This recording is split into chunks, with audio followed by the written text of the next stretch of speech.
Okay, so today we're diving into something that sounds pretty simple on the surface. The tariff paradox. Yeah, Um, you had some interesting thoughts about protecting local industries, right. and this deep dive is going to explore kind of why those tariffs, while seemingly a good idea, sometimes backfires. Yeah. And, at its simplest, a tariff is basically just a tax on imported goods. Uh-huh. And the idea is to make those foreign products more expensive so people will buy local instead. Yeah, makes sense in theory, right? Exactly. Protect what's ours. Yeah. So this simple tax on imported goods, we're calling it the tariff paradox Hmm. because these tariffs intended to help our industries and help us can actually end up hurting us. Yeah. And one of the things that people don't always think about is just how globally interconnected supply chains are these days. Right. Like, just think about your phone. Mm. Chances are the parts in it came from, a bunch of different countries. Oh, yeah, for sure. So when you slap a tariff on something like steel, let's say, Right. which is a raw material used in a ton of different products. Yeah. The increased cost of that steel doesn't just impact the steel industry, it impacts Everything. pretty much everyone down the line. Yeah. Yeah, American manufacturers making cars, buildings, tech, all of a sudden their costs go up. And who ends up paying for that? The consumer. The consumer. Exactly. You and me.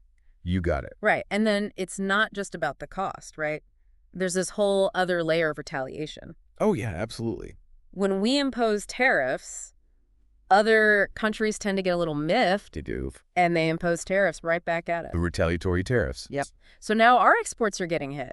Exactly. Think about American farmers who rely on selling their crops overseas. Right. If another country suddenly slaps a big tariff on those crops, it's a lot harder for those farmers to compete. Yeah, it can really hurt them. And we saw this play out in a pretty big way recently. Yeah.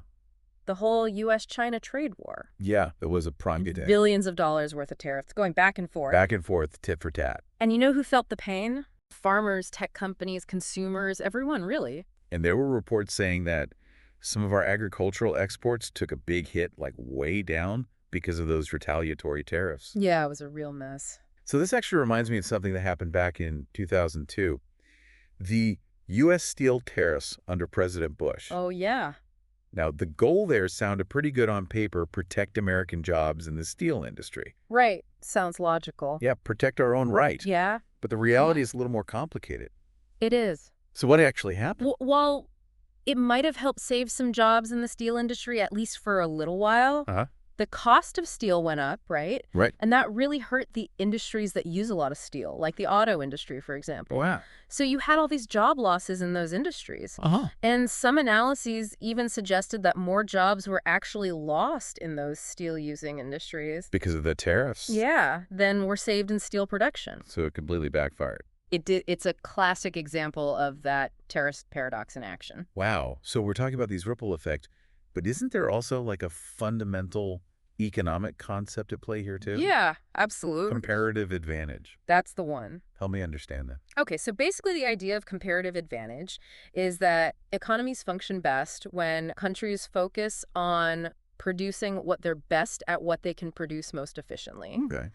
And then they trade with other countries for the other stuff they need. Makes sense. It's like everyone trying to grow all their own food, even if their land is only good for growing certain things. Right. You end up with a much less efficient system overall. Yeah, so tariffs are kind of like putting up these artificial walls. Yeah, exactly. Yeah. They disrupt that natural and efficient flow of trade. So we're not just making things more expensive, we're also potentially messing with innovation. Yeah, because when you have less competition, there's less pressure to improve. Makes sense. And less innovation means everyone loses out in the long run.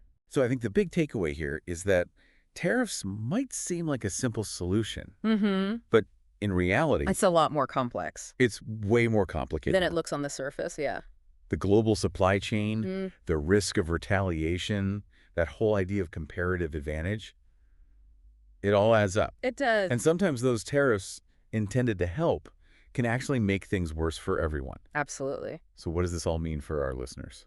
I think it means we need to be really careful about embracing seemingly simple solutions. Right. Because the global economy is so interconnected. You tweak one thing over here, Right. and it can have all sorts of unexpected consequences over there. And this deep dive into the tariff paradox, It really highlights how those unintended consequences Yeah, can sometimes be pretty negative. for everyone involved. Yeah, so it makes you wonder what other seemingly simple economic solutions Right. might have similar paradoxical outcomes when we try to put them into practice in the real world. It's a question worth asking for sure. Definitely something to think about. Yeah. Thanks for joining us for this deep dive into the tariff paradox. You got it. See you next time. See ya.